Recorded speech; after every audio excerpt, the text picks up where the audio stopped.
Hello there. Welcome to my YouTube channel. Today I will take you through method of undetermined coefficient in numerical methods and applications. Let's tackle this question. Determine the coefficients A0, A1 and A2 that make the polynomial formula exact for all polynomials of degree 2.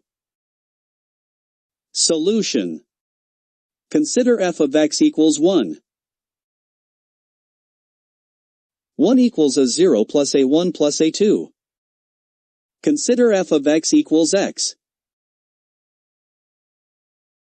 0.5 is equal to 0.5 A1 plus A2.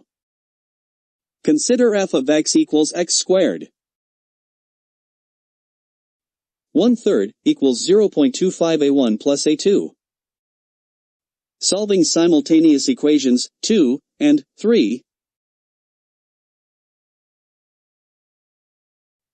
A 1 equals 2/3.